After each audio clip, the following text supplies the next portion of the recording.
ऐसे ही का नाम ये कंबोधिलाल है, कैसा ही रंगो रूप है, पैसा ही माल है। नमस्कार, मैं हूं शुभम शंकर। आप देख रहे हैं मनी 9। समय हो गया है आपके favourite prime time show money central का। मेरे साथ स्टूडियो में खबरों पर चर्चा के लिए मनी 9 के एडिटर अंशुमान तिवारी जी जुड़ गए हैं। सर, बहुत स्वागत है आपका।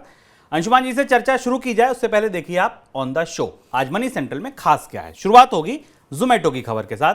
क्यों बंद हो गई जोमैटो इंस्टेंट? 5 मिनट में आपके घर डिलीवरी पहुंचाने वाली सेवा बंद हो गई है। क्यों बंद हुई है ये समझेंगे। कैसे रुकेगी महंगे मोबाइल की तस्करी? एनएसई को लोकेशन मामले में सेट का बड़ा फैसला। फिर उबला क्रूड ऑयल, चमका कॉपर, क्या है वजह ये जानेंगे। क्यों नहीं रोके रुक रही गेहूं की महंगाई, ये बड़ा सवाल है। आज दिन की सबसे बड़ी खबर है, इस पे चर्चा करेंगे। और वित्त मंत्री के नाम अरमानों की चिट्ठी आ पहुंची मनी 9 के स्टूडियो। आज की चिट्ठी है एक घर खरीदार की। घर खरीदार ने घर खरीदा लेकिन घर मिल नहीं पाया, फंस गया, अटक गया। ईएमआई भी दे रहा है, किराया भी। क्या है उसका दर्द, क्या है उसके दुख, उसने लिख भेजे वित्त मंत्री के नाम। आज आपको सुनाएंगे उसके अरमानों की चिट्ठी। लेकिन शुरुआत एक और महत्वपूर्ण खबर के साथ। बैंकों को लॉकर धारकों के साथ संशोधित करार के लिए और समय मिला है। भारतीय रिजर्व बैंक ने संशोधित करार करने के लिए बैंकों को दिसंबर अंत तक का समय दिया है। इस समय सीमा को बढ़ा दिया गया है। इसकी वजह यह है कि अभी तक बड़ी संख्या में ग्राहकों के पास बैंकों की तरफ से ये संदेश ही नहीं पहुंचा कि उनको कोई संशोधित एग्रीमेंट पर साइन करने हैं। ये समझौता क्या था, ये समझौता क्यों लाया गया था, इस पर चर्चा करते हैं। सर, क्या समझौता है जिस पर ये साइन करने थे लॉकर धारकों को? मनी सेंट्रल में सारे दर्शकों का स्वागत है। शुभम, आपका भी स्वागत है। ये समझौता बैंकों को आरबीआई ने जितने भी लॉकर धारक हैं उनके लिए नए किस्म से नए तरीके के समझौते के लिए के आदेश के तहत जारी किया था।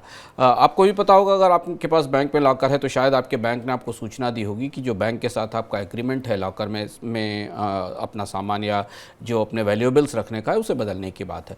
रिजर्व बैंक को पता चला था कि बहुत सारे बैंक्स के समझौते अलग अलग तरीके से किए गए और उनका कोई मॉडल स्ट्रक्चर नहीं है। इसमें कई सारे ऐसे प्रावधान हैं जो ग्राहकों को के लिए असुविधा बनते हैं। तो इसलिए रिजर्व बैंक ने एक स्थायी एक मॉडल ढांचा दिया था बैंकों को, जिसके बाद सारे बैंकों को अपने लॉकर रखने वालों के साथ इसे नए सिरे से समझौते पर दस्तखत करने थे। बहुत सारे बैंकों ने इस प्रक्रिया को लागू नहीं किया और इसलिए इसे 1 जनवरी 2023 से पूरी तरह भारत में लागू नहीं किया जा सका है। अब बैंकों से कहा गया है कि इस साल के अंत तक यानी दिसंबर तक क्रमशः अपने ग्राहकों के साथ इस नए समझौते पर दस्तखत करें। आमतौर पर जब आप बैंक में लॉकर खुलवाने जाते हैं या अपनी ज्वेलरीज रखते हैं तो आपको एक स्टाम्प पेपर पर एक समझौते पर हस्ताक्षर करने पड़ते हैं, जिसकी शर्तें बैंक आपको बताता है। और 1 जनवरी 2023 तक जिन लॉकर धारकों ने ये सिग्नेचर नहीं किए थे उनके लॉकर को फ्रीज कर दिया गया था। इस फैसले के बाद जैसे ही समय सीमा बढ़ी है इन लॉकर को फिर से अनफ्रीज कर दिया गया। इनके ऊपर जो रोक थी वो हटा दी गई है। अगली खबर जोमैटो से जुड़ी। Online food delivery platform Zomato अब 10 मिनट में खाने की डिलीवरी नहीं करेगी। जोमैटो इंस्टेंट सर्विस को बंद कर देने की खबर है। इसे मार्च 2022 में शुरू किया गया था। कहा जा रहा है कि कंपनी को इस बिजनेस को बढ़ाने में दिक्कत आ रही थी और कमाई भी बढ़ने में दिक्कत आ रही थी। हालांकि जोमैटो ने इन दावों को खारिज किया, इन खबरों को खारिज किया। उसने कहा कि रीब्रांड की प्रक्रिया है जिस पर काम किया जा रहा है। ऐसे में एक खबर और आई जो ट्रेंड के विपरीत है। हम लगातार खबरें देख रहे हैं स्टार्टअप से छटनियों की। इस बीच कंपनी के सीईओ दीपेंद्र गोयल ने 800 नौकरियों का ऐलान किया है। जोमैटो में 800 लोगों को रखने की बात कही है। सर, बड़ी खबर यह कि जोमैटो ने सर्विस बंद क्यों कर दी? जोमैटो कई सारे उथल पुथल से गुजर रही है company.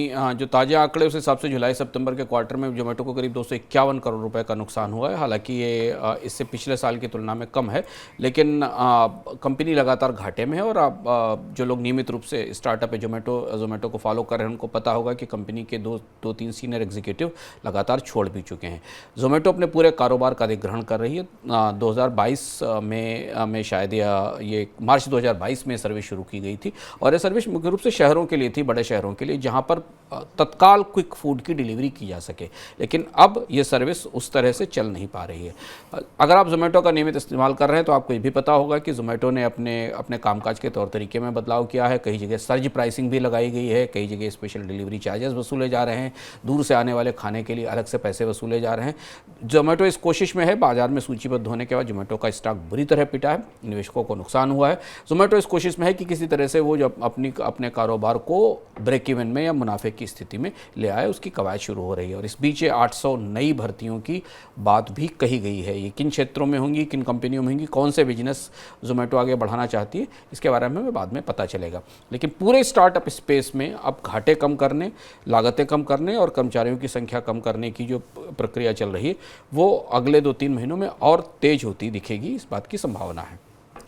Venture capital firm sequoia capital अपनी सब्सिडरी सिकोया कैपिटल इंडिया की ओर से दक्षिण और दक्षिण पूर्व एशिया के स्टार्टअप में किए गए निवेश का ऑडिट करवाने का विचार बना रही है।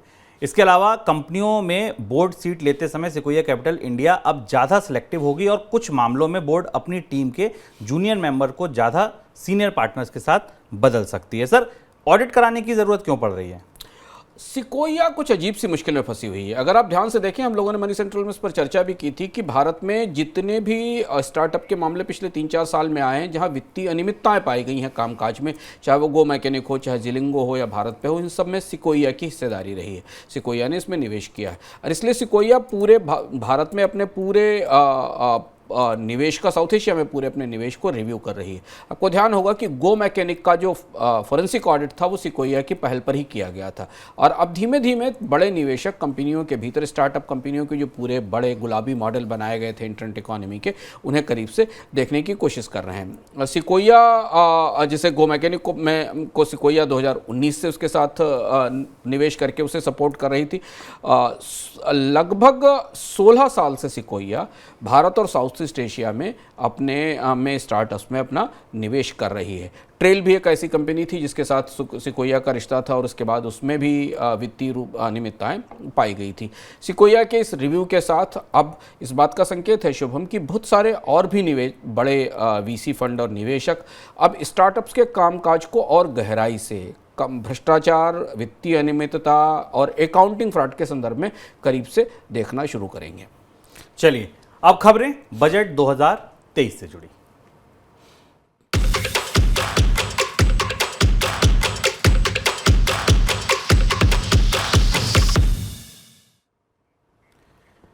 फसल बीमा के बाद अब सरकार universal live stock insurance scheme लाने पर विचार कर रही है। इस योजना में सभी तरह के स्वदेशी और क्रॉस ब्रीड पशुओं को शामिल किया जाएगा। पशुओं में फैलने वाली बीमारी से हर साल इन किसानों को बड़ा नुकसान होता है। पशुओं के लिए बीमा योजना बहुत हद तक प्रधानमंत्री फसल बीमा योजना की तरह काम करेगी। इस योजना की घोषणा इस वर्ष के बजट में हो सकती है। सर, किस तरह काम करेगी ये स्कीम? इस स्कीम की कोशिश भी फसल बीमा योजना के तर्ज पर की जा रही है। हालांकि फसल बीमा योजना को लेकर काफ़ी सवाल भी हैं, इसकी असफलता पर रेगुलेटर्स ने सवाल भी उठाए हैं और शायद फसल बीमा योजना में पुनर्गठन की कोशिशें भी चल रही हैं जो बजट में आएंगी। लेकिन पहली बार सरकार की तरफ से पशुओं के या पशुधन के बीमा की एक नई स्कीम लाने के संकेत मिले हैं बजट में। और इसकी भूमिका शायद पिछले साल जो भारत में पशुओं में लंपी स्किन की बीमारी आई थी उसको देखते हुए इसकी भूमिका बनाई गई थी, क्योंकि भारत के पशुधन का बड़ा नुकसान हुआ था। भारत में करीब 193 मिलियन के आसपास कैटल है, जो कि दुनिया की सबसे बड़ी कैटल पॉपुलेशन है। इस स्कीम में, जैसे फसल बीमा स्कीम का भी स्ट्रक्चर यही है कि फार्मर को करीब 1.5% के सम इंश्योर्ड के हिसाब से करीब उसका 1.5% हिस्सा प्रीमियम के तौर पर खरीफ के लिए और 2% रबी के लिए देना पड़ता है। जो संकेत हमको मिल रहा है स्कीम के हिसाब से उसमें यह है कि प्रीमियम को 50% सब्सिडाइज करेगी सरकार। यानी अगर किसी कैटल के ऊपर प्रीमियम 200 रुपये है तो 100 रुपये उसे पशुधन के मालिक को या किसान को देना पड़ेगा और 50% की सब्सिडी सरकार देगी। स्कीम के ब्रॉड कंटूर्स क्या हैं, इसमें कौन कौन सी विस्तृत व्यवस्थाएं होंगी, इनकी घोषणा बजट में की जाएगी। लेकिन पहली बार भारत में पशुओं के बीमा के लिए सरकार की तरफ से एक बड़ी स्कीम की तैयारी चल रही है, जो भारत के लिए इसकी ज़रूरत भी थी, क्योंकि पशुओं की बीमारियों के कारण किसानों को बहुत नुकसान हुआ है। और एक और महत्वपूर्ण बात समझना ज़रूरी है कि भारत में पशु जो है वो किसानों की आजीविका का या कृषि अर्थव्यवस्था का दूसरा हिस्सा भी है और उसकी सपोर्टिंग इनकम का हिस्सा भी है, और इसलिए भी ये ज़रूरी है कि इसे इंश्योरेंस का कवरेज दिया जाए। महंगे फोन की बढ़ती तस्करी पर लगाम लगाने के लिए वित्त मंत्रालय नए प्रस्ताव पर विचार कर रहा है। ये प्रस्ताव मोबाइल फोन बनाने वाली कंपनियों के संगठन Indian cellular and electronic association ने दिया है। इसमें 35 से 40 हज़ार से ज़्यादा CIF का मतलब कॉस्ट इंश्योरेंस ऑफ फ्रेट मूल्य वाले फ़ोन पर बेसिक कस्टम ड्यूटी घटाने का सुझाव दिया गया है। इन फ़ोन की खुदरा बिक्री 70,000 रुपये से अधिक होती है। सर, क्या सरकार तस्करी पर लगाम लगाने के लिए ड्यूटी घटाएगी? शुभ 17,000 रुपये से ऊपर के फ़ोन का बाज़ार में शेयर ठीक ठाक हो चुका है। 5 से 7% फ़ोन, महंगे फ़ोन बाज़ार में बिकते हैं और ये वो फ़ोन हैं जो आमतौर पर इंपोर्ट होते हैं भारत में, जिनका भारत के निर्माता निर्माण नहीं करते, क्योंकि भारत में सस्ते 30,000 35,000 रुपये से नीचे के फ़ोन बनते हैं। भारत में इन फ़ोन्स की तस्करी का एक बड़ा बाज़ार तैयार हो चुका है और जिसके ऊपर सरकार को लगातार ये दबाव महसूस करना पड़ रहा है, क्योंकि महंगे फ़ोन अलग अलग चैनल से भारत में आ रहे हैं और इसकी सबसे बड़ी वजह यह है कि इनके ऊपर ड्यूटी बहुत ज़्यादा है, 40 से 45% की ड्यूटी लगती है। तो संभावना ये पता चल रहा है कि शायद सरकार इस बजट में इन फ़ोन्स के ऊपर 5 से 6,000 रुपये की एक बेसिक कस्टम ड्यूटी निर्धारित कर सकती है इन फ़ोन्स के ऊपर, जिसके बाद इनकी कीमतें कम करने में मदद मिलेगी। हालांकि इनके आयात से अगर इन पर कस्टम ड्यूटी घटाई जाती है, BCD लगाई जाती है, तो उसका नुकसान भी सरकार को राजस्व के रूप में दिखाई देगा। लेकिन महंगे फ़ोन की तस्करी पूरे रेवेन्यू सिस्टम के लिए बड़ी चुनौती बन चुकी है, तो शायद बजट में इस दिशा में कोई ना कोई कदम ज़रूर उठाया जाएगा। भारतीय कैपिटल मार्केट में पार्टिसिपेटरी नोट्स यानी पी नोट्स के जरिए निवेश की रफ्तार सुस्त पड़ गई है। सेबी के डेटा के मुताबिक दिसंबर महीने में पी नोट्स के जरिए सिर्फ 96,292 करोड़ रुपए का निवेश हुआ है। इससे पहले नवंबर में 99,315 करोड़ रुपए का निवेश हुआ था। जुलाई से नवंबर तक पी नोट्स के जरिए निवेश लगातार बढ़ रहा है। पी नोट्स क्या होते हैं ये आपको बताते चलें, फिर क्यों घट रहा है निवेश ये अंशुमान जी से समझेंगे। विदेशी निवेशक बिना किसी रजिस्ट्रेशन के भारत के शेयर बाजार में सीधा पैसा लगा पाते हैं, उनको अपनी पहचान खोलनी नहीं पड़ती है जब वो पी नोट्स के जरिए पैसा लगाते हैं। सर, निवेश गिरने क्यों लगा? पी नोट का निवेश आमतौर पर शुभम FPI का जो बाकी निवेश है उसके रुख के हिसाब से चलता है। क्योंकि भारतीय शेयर बाजार में हमने जनवरी के बाद से विदेशी निवेशकों की बहुत तेज बिकवाली देखी है, तो उसी क्रम में पी नोट्स या पार्टिसिपेटरी नोट्स के निवेश में भी गिरावट आई है। पार्टिसिपेटरी नोट इंडिया में इक्विटी में भी पैसा लगाते हैं, डेट में भी पार्टिसिपेटरी नोट्स के जैसे पैसा आता है और हाइब्रिड सिक्योरिटीज़ जो हैं उनमें भी पैसा आता है। लेकिन अब जबकि भारतीय शेयर बाजार से विदेशी निवेशक भी अपना पैसा खींच रहे हैं, अपना निवेश खींच रहे हैं, तो पार्टिसिपेटरी नोट्स में भी गिरावट दिखाई दे रही है। इसके अलावा भी अगर आप देखें तो जो शेयर बाजार से बाहर भी प्राइवेट इन्वेस्टमेंट्स हो रहे हैं, जो प्राइवेट इक्विटी इन्वेस्टमेंट्स हो रहे हैं, उनमें भी हमें गिरावट देखने को मिल रही है।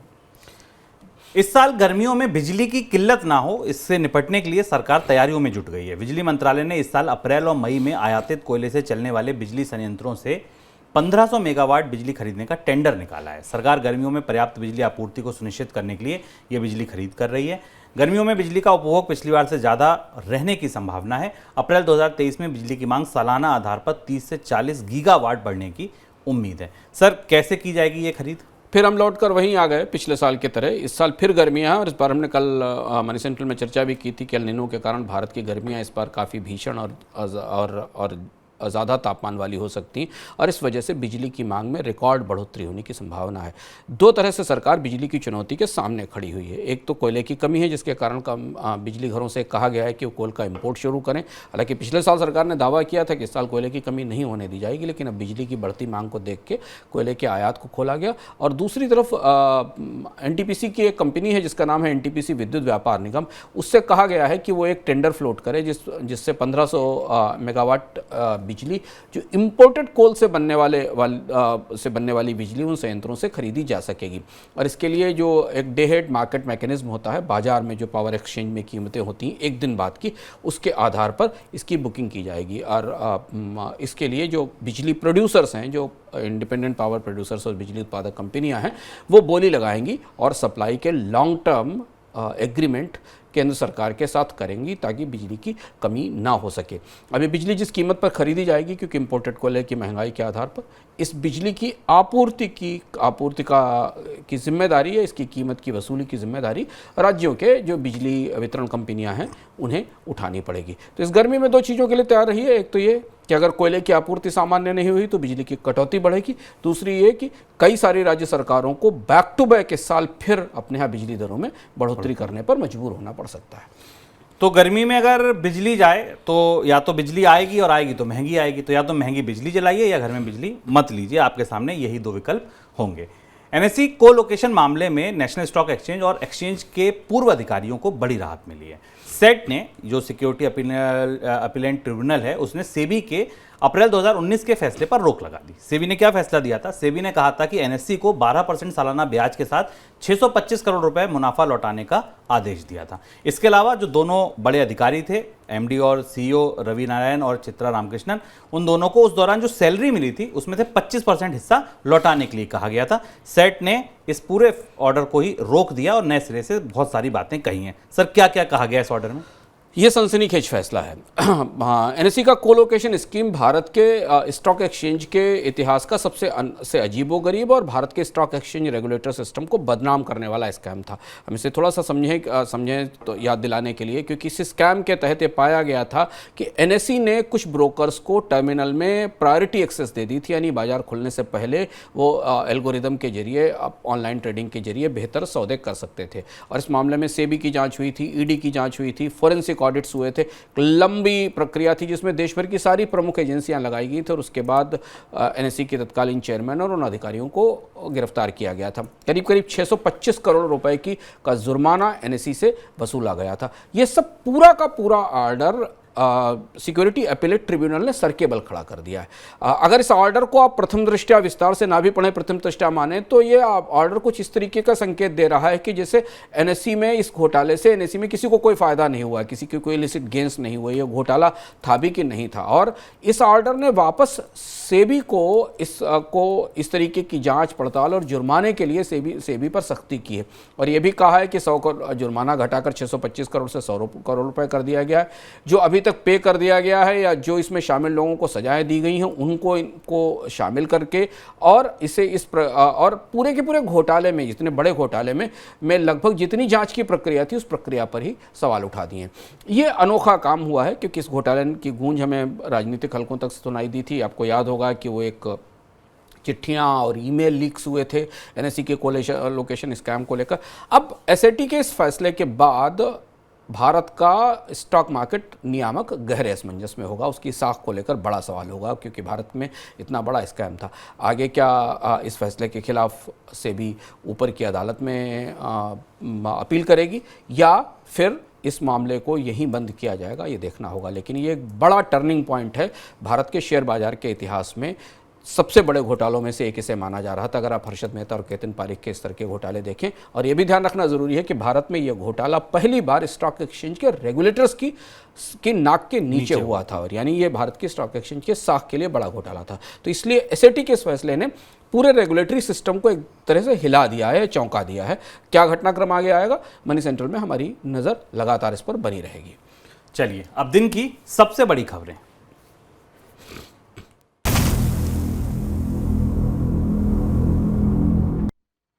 आज की खबरें कमोडिटी बाजार से हैं, जो बड़ी खबरें हैं। डॉलर में नरमी और चीन की इकोनॉमी में कोरोना की पाबंदियां पूरी तरह हटने से क्रूड और कॉपर जैसी कमोडिटी को सहारा मिला है। अंतर्राष्ट्रीय बाजार में ब्रेंट क्रूड का भाव लगभग 2 महीने की ऊंचाई पर पहुंच गया है। ब्रेंट क्रूड $88 के करीब चल रहा है। दरअसल 20 जनवरी को खत्म हफ्ते में रूस से तेल एक्सपोर्ट में गिरावट देखने को मिली है। साथ ही सऊदी अरब ने चीन जैसे प्रमुख ट्रेडिंग पार्टनर के साथ संबंध मजबूत करने के लिए कहा है कि वो US डॉलर के अलावा दूसरी करेंसीज में भी ट्रेड की घोषणा कर सकता है। वो इसके लिए तैयार है, खुला है, ओपन है। आप आइए और डॉलर के मुकाबले अगर आप चाहते हैं अपनी करेंसी में सेटलमेंट करना तो उसके लिए तैयार है। इसके अलावा मांग में सुधार की उम्मीद से कॉपर की कीमतें 7 महीने की ऊंचाई पर पहुंच गई और मार्च 2022 में जो ऑल टाइम हाई छुआ था उसके बेहद करीब हैं। सर, पहला सवाल कॉपर पे, कीमतें क्यों उछल गई, क्या आगे दिख रहा है?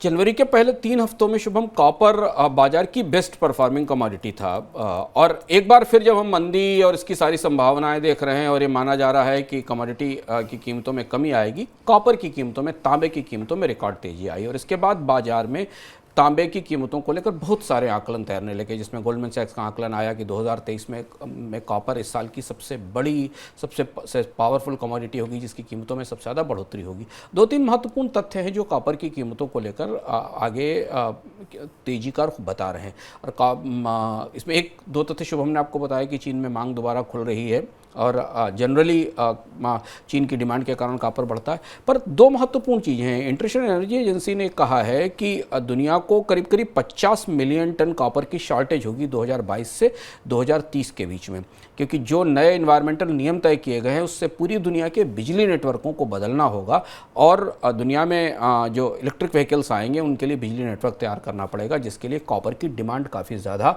होने वाली है। जबकि माइनिंग में अभी प्रोडक्शन इस साल उतना बढ़ने की उम्मीद नहीं है, और इसलिए कॉपर की कीमतों में बढ़ोतरी का रुख दिखाई देने लगा। अब ये बिल्कुल संभावनाओं से उल्टी परिस्थिति है। हमें मान रहे थे कि बाजार में ब्याज दरें बढ़ेंगी, मंदी आएगी तो कमोडिटीज़ में जो तेजी है वो नीचे कम होगी और उससे कीमतों में महंगाई को कम करने में मदद मिलेगी।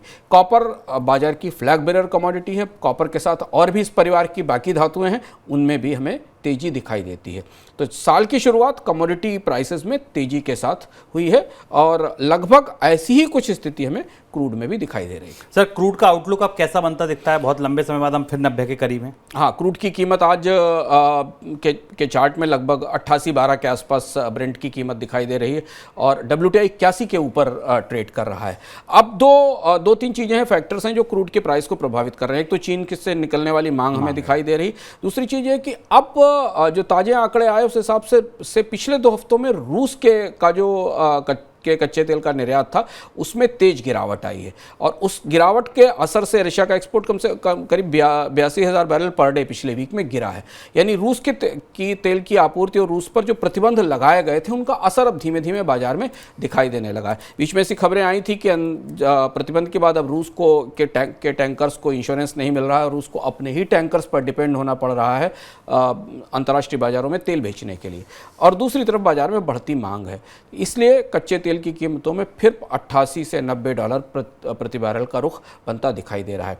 और अगर कमोडिटी बाजार में एक बार फिर रिबाउंड आता है, कीमतों में बढ़ोतरी शुरू होती है, तो जो एनर्जी से जुड़ी हुई कमोडिटीज़ हैं उनकी कीमतों में बढ़ोतरी होगी। हमारी निगाहें अब इसके बाद एक और कमोडिटी पर रहेंगी। अगले 3-4 दिन में 5 दिन में बाजार बहुत करीब से कोयले की कीमतों को देख रहा है कि कोयले की कीमतों में अगले 1-2 महीने में क्या रुख रहने वाला है अब नए साल की शुरुआत में। सर, ये जो सऊदी ने बात कही है कि वो नॉन डॉलर सेटलमेंट के लिए भी तैयार है, इसका क्या मतलब है? सऊदी का ये इशारा चाइना की तरफ है। हमें याद होगा कि पिछले महीने दिसंबर में चीन के राष्ट्रपति शी जिनपिंग सऊदी अरब की यात्रा पर गए थे और उन्होंने वहाँ स्पष्ट रूप से 2 बड़े प्रस्ताव रखे थे। पहला प्रस्ताव तो उन्होंने रखा था कि शंघाई का ऑयल एक्सचेंज है उसमें क्रूड की ट्रेडिंग की जाए और वहाँ सेटलमेंट युआन में किया जा सकता है, और दूसरा चीन अपने युआन एक्सचेंज सिस्टम के थ्रू सऊदी अरब से कच्चे तेल की खरीद करना चाहता है। सऊदी अरब के लिए चीन सबसे बड़ा बाजार है और चीन को निर्यात की दृष्टि से भी सऊदी अरब सबसे बड़ा बाजार है, क्योंकि चीन से बहुत सारे साजो सामान का निर्यात सऊदी अरब को होता है। तो अब स्पष्ट रूप से सऊदी अरब के जो फिनांस मिनिस्टर हैं अल-ज़दान, उन्होंने ये कहा है कि अब सरकार इस बात के लिए तैयार है कि पूरी दुनिया में वो किसी भी करेंसी में, डॉलर के अलावा किसी भी करेंसी में तेल की बिक्री या तेल की खरीद के सौदे सेटल कर सकती है। और ये एक बड़ा शिफ्ट है जिसकी उम्मीद पिछले 2 साल से की जा रही थी कि धीमे धीमे सऊदी अरब का और मध्य पूर्व का, जिसको हम मेना रीजन कहते हैं, मिडिल ईस्ट और नॉर्थ अफ्रीका का जो तेल इकोनॉमीज़ हैं, वो धीमे धीमे डॉलर से, पेट्रो डॉलर जिसको कहा जाता था, उससे अलग होकर अब पेट्रो युआन की तरफ बढ़ना शुरू करेंगी। और अगर कोई बड़ी डील आने वाले समय में युआन के साथ तेल की होती है तो यहाँ से फिर युआन का एनर्जी मार्केट के केंद्र में पहुँचने की संभावना खुल जाएगी। चलिए, अब आते हैं एग्री कमोडिटी गेहूं पर। गेहूं की कीमतें सोमवार को नई रिकॉर्ड ऊंचाई पर पहुंच गई। हम लगातार बात कर रहे हैं गेहूं की कीमतें, लेकिन थमने का नाम नहीं ले रही। देखते देखते खुले बाजार में गेहूं की कीमत 3100 रुपये प्रति क्विंटल के भी ऊपर पहुंच गई।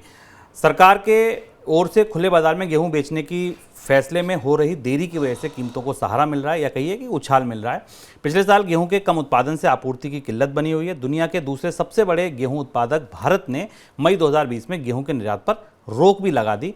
निर्यात पर रोक लग गई, खुले बाजार से में गेहूं बेचेंगे, अच्छी फसल खड़ी है, रबी का ज़्यादा आउटपुट होगा, प्रोडक्शन होगा, सब कुछ अच्छा है सर, उसके बाद भी कीमतें नहीं रुक रही। गेहूं की कीमतों का प्रबंधन पिछले साल सरकार की सबसे बड़ी चुनौती रहा और एक किस्म से ये साल रबी से रबी तक असफलता में समाप्त हो रहा है। जैसा शुभम ने जिक्र किया कि सरकार ने निर्यात भी बंद कर दिया, निर्यात बंद होने के बाद भी हमने कीमतों में कोई गिरावट नहीं देखी और अब गेहूं की कीमतें 30-31 रुपए पर किलो के आसपास हैं और इसका सीधा असर हमें बाजार में आटे और मैदे की किल्लत के तौर पर दिखाई दे रहा है। अगर आप लगातार बाजार में अलग अलग लोगों से बात करें तो जो छोटे निर्माता हैं, जो फूड प्रोडक्ट्स के छोटे निर्माता हैं, उनके लिए आटे और मैदे की समस्या दिख रही है और यहाँ कहीं ना कहीं बाजार का मिजाज सरकार समझने में नाकाम रही है। और एक चीज जिसमें पूरी कीमतों में रहस्यमय परिस्थिति वो बनती दिखाई दे रही कि अब जबकि रबी की फसल बिल्कुल कटने के लिए तैयार है, यानी एडवांस में जो सोइंग वाला गेहूं है वो थोड़े समय में बाजार में आ जाएगा, उसकी संभावना का भी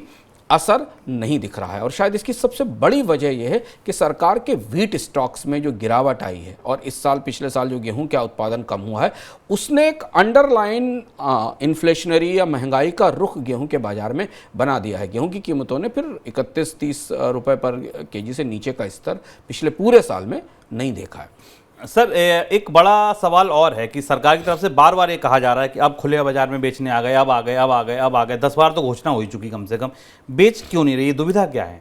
सरकार की दुविधा सबसे बड़ी, सरकार भी उलझन में इसको लेकर है क्योंकि ये फैसला बाजार में गेहूं की कीमतों में कमी करने में भी मदद कर सकता है और गेहूं की कीमतों को और ज़्यादा बढ़ा भी सकता है और इसीलिए वो दुविधा हमें पिछले साल नवंबर से दिखाई दे रही है क्योंकि बाजार में जितनी शॉर्टेज है गेहूं की, कीमतें जिस ऊंचाई पर हैं, उसमें सरकार की ओपन मार्केट की सेल कीमतों को कितना प्रभावित कर सकेगी इसका कोई अंदाज नहीं है। लेकिन अगर सरकार के स्टॉक में और तेज गिरावट आती है और अगले साल के लिए गेहूं की फसल की खरीद शुरू होने तक स्थितियाँ सामान्य नहीं होती तो बाजार में कीमतें और ज़्यादा ऊपर जा सकती हैं। तो सरकार संकेत तो देने की कोशिश कर रही है, बाजार को एक किस्म से डराने की कोशिश कर रही है कि अगर कीमतें नहीं कम हुई तो हम बाजार में गेहूं बेच देंगे, लेकिन उसे बेच नहीं रही। और इस गफलत और इस उलझन के कारण भारत की खाद्य महंगाई जो हमने अक्टूबर के महीने में थोड़ी सी गिरती देखी थी वो एकदम तेजी से काफ़ी तेजी से आई। हमें यहाँ है भारत के थोक मूल्य सूचकांक में भी और खुदरा मूल्य सूचकांक में दोनों जगह गेहूं की और अनाजों की महंगाई डबल डिजिट में लगातार बनी हुई है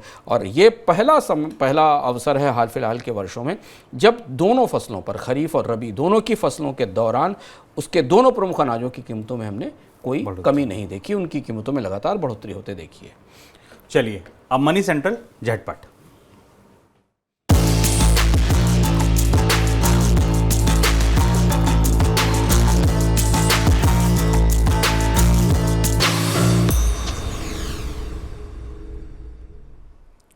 देश की सबसे बड़ी कार निर्माता कंपनी मारुति सुजुकी ने 11,000 से ज्यादा ग्रांड विटारा गाड़ियों को वापस मंगाया है, रिकॉल किया है। सीट बेल्ट में आई खराबी को ठीक करने के लिए वाहनों को वापस लिया जा रहा है। इन गाड़ियों को 8 अगस्त से 15 नवंबर 2020 के बीच बनाया गया था। मारुति का एक हफ्ते के भीतर ये दूसरा रिकॉल है। पिछले हफ्ते मारुति ने 17,000 से ज़्यादा वाहनों को वापस मंगाया था। इनमें एयरबैग कंट्रोल से जुड़ी दिक्कतें बताई गई थी। दूसरी खबर, अमेरिका में आईटी सेक्टर की भारी छटनी के शिकार 60 से 80 हज़ार भारतीयों का भविष्य अधर में दिख रहा है। नवंबर से अब तक अमेरिका में गूगल, माइक्रोसॉफ्ट, अमेजॉन, फेसबुक जैसी तमाम टेक कंपनियों ने 2 लाख से ज़्यादा आईटी वर्कर्स को निकाल दिया है, छटनी की है। एक अनुमान है कि इनमें से 30 से 40% जो बेरोजगार हुए हैं उनमें भारतीय प्रोफेशनल हैं। इन बेरोजगार भारतीयों को एक बड़ी समस्या ये है कि अगर कुछ महीने के भीतर इन्हें जॉब नहीं मिला तो वीज़ा नियमों के तहत इन्हें वापस भारत लौटना पड़ेगा। तीसरी खबर फॉलोअप है हमारे कल की खबर यस बैंक का। 81 बॉन्ड से जुड़े मामले में बॉम्बे हाई कोर्ट के फैसले को यस बैंक सुप्रीम कोर्ट में चुनौती दे सकता है, जिसमें आरबीआई भी बैंक का साथ देगा। मीडिया रिपोर्ट्स के अनुसार अगर सुप्रीम कोर्ट ने बॉम्बे हाई कोर्ट का फैसला बरकरार रखा तो 81 बॉन्ड होल्डर्स को सेटलमेंट के तौर पर इक्विटी में हिस्सेदारी की पेशकश की जा सकती है, जैसा हमने कल बताया था। इस मामले में यस बैंक के सीईओ और एमडी प्रशांत कुमार ने कहा है कि हमारे पास सुप्रीम कोर्ट में अपील करने के लिए अभी 6 वक्त का समय है और ये नहीं यही स्थिति रही अगर हालात बहुत ज़्यादा भी खराब हो गए, वर्स्ट के सिनेरियो में भी 3% हमारी पूंजी पर असर होगा। इसका ओवरऑल कैपिटल पोजीशन पर कोई खास असर नहीं होगा। शायद उनका ये बयान बाजार को सहारा देने के लिए था, क्योंकि कल शेयर बाजार में यस बैंक की बुरी तरह पिटाई हुई। अगली खबर एयरलाइंस विस्तारा से जुड़ी। घरेलू एयरलाइंस विस्तारा ने चालू वित्त वर्ष 2022-23 की दिसंबर तिमाही में परिचालन शुरू करने के बाद पहली बार लाभ कमाया। मोटी बात यह कि जब से एयरलाइंस बनी उड़ रही है, पहली बार वो प्रॉफिट में दिखी है। एयरलाइंस ने कोई सटीक आंकड़े तो नहीं बताए क्योंकि लिस्टेड कंपनी नहीं है, आपके सामने कुछ नहीं आया, लेकिन हाँ ये जरूर पता चला कि $1 अरब से ज़्यादा का राजस्व का आंकड़ा एयरलाइंस ने पार कर लिया। एयरलाइंस ने वित्त वर्ष में कर पूर्व आय यानी कि जो पीबीटी है प्रॉफिट बिफोर टैक्स को भी सकारात्मक बनाए रखने में सफलता पाई है। विस्तारा, जैसा आपको पता है कि टाटा सन्स और सिंगापुर एयरलाइंस के बीच एक संयुक्त उपक्रम है, एक संयुक्त उद्यम है, ज्वाइंट वेंचर है। सर, कोई टिप्पणी आपकी इन झटपट खबरों पर? एस बैंक की स्थिति उलझन में फंसी हुई है और जैसा आपने कल कहा था कि इतनी आसानी से शायद एस बैंक पर 81 बॉन्ड या परपेचुअल बॉन्ड के मामले को खारिज नहीं कर पाएगा।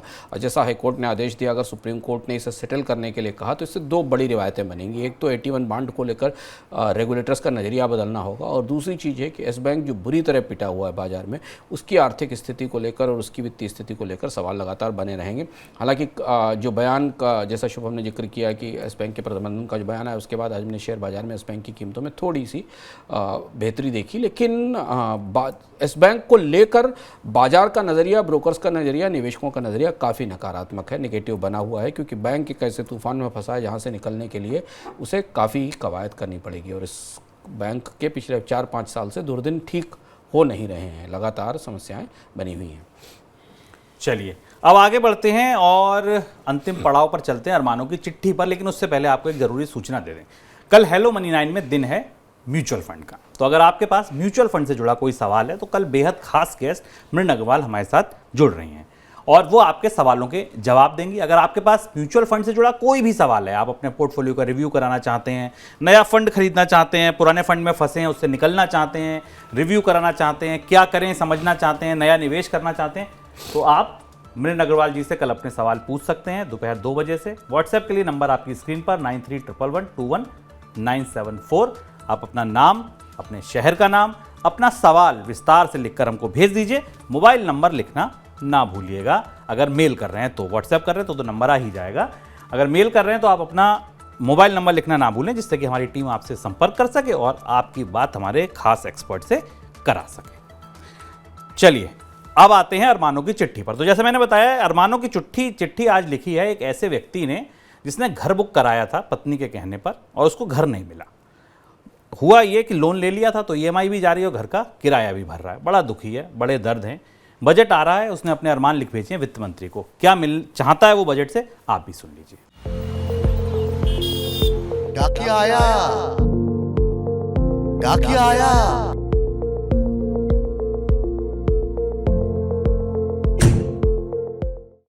समाज के लगभग हर तबके से हमारे पास वित्त मंत्री के नाम अरमानों की चिट्ठियाँ आ रही हैं। आज हमारे पास चिट्ठी आई है शांतनु की। शांतनु ने नोएडा एक्सटेंशन में एक घर खरीदा था और उसी घर को लेकर वो परेशान है। आइए पढ़कर सुनाते हैं आपको उनकी चिट्ठी कि वो वित्त मंत्री से क्या चाहते हैं।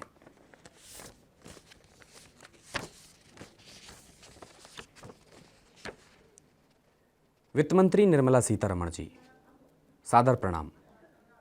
मेरा नाम शांतनु है। मैं नोएडा की एक कंपनी में सॉफ्टवेयर इंजीनियर हूँ। मैंने साल 2012 में नोएडा एक्सटेंशन की एक सोसाइटी में फ्लैट बुक किया था। मेरा मन तो नहीं था, लेकिन पत्नी को किराए के मकान से मुक्ति चाहिए थी।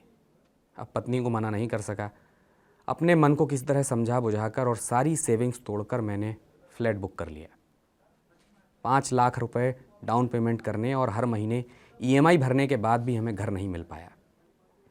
मुझे पत्नी और बच्चे के साथ किराए के घर में रहना पड़ रहा है। इस बीच कई ऐसे मौके आए जब पत्नी घर में कोई ढंग का सामान खरीदने को कहती तो मैं ये कह देता कि अपने घर में शिफ्ट होने के बाद लेंगे। पता नहीं ऐसा और कितने दिन चलेगा। कई बार मन में आया कि कोई कस्टमर मिल जाए तो फ्लैट को निकाल दूं, पर सोचा कि जब ready to move in flat के लिए खरीदार नहीं मिल रहे हैं तो मेरा आधा अधूरा घर कौन खरीदेगा। साल 2016 में सरकार रेरा कानून लाई। जोर शोर से प्रचार हुआ कि घर खरीदारों के हितों की रक्षा होगी, गड़बड़ी करने वाले बिल्डरों पर लगाम लगेगी, अटके घर मिल जाएंगे। 6 साल बाद भी स्थिति जस की तस बनी हुई है। रेरा मिला, लेकिन घर का सपना अब भी दूर है। रेरा से भी उम्मीदें अब टूट सी गई हैं। और ये कहानी अकेली मेरी नहीं है।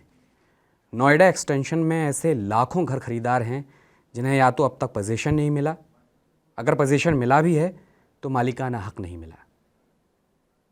कभी इतवार को नोएडा एक्सटेंशन की तरफ घूमने आइए आप।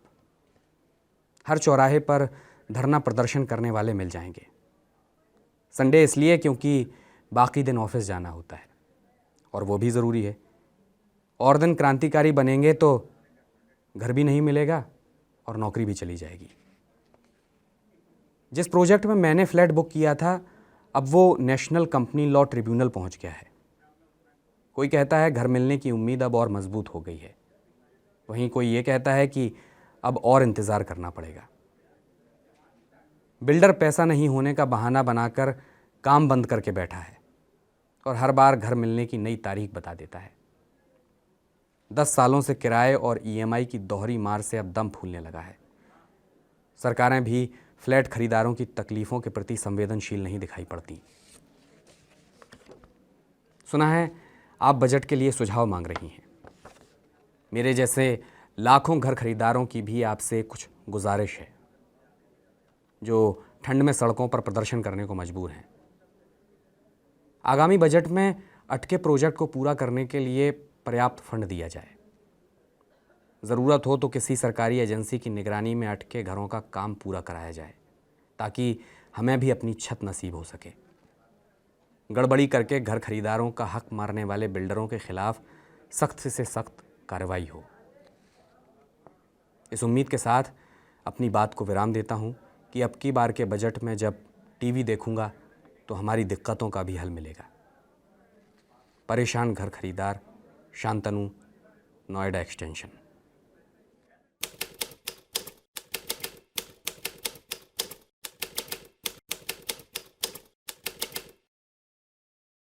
ऐसे ही का नाम ये कम्बोज लाल है, वैसा ही रंगो रूप है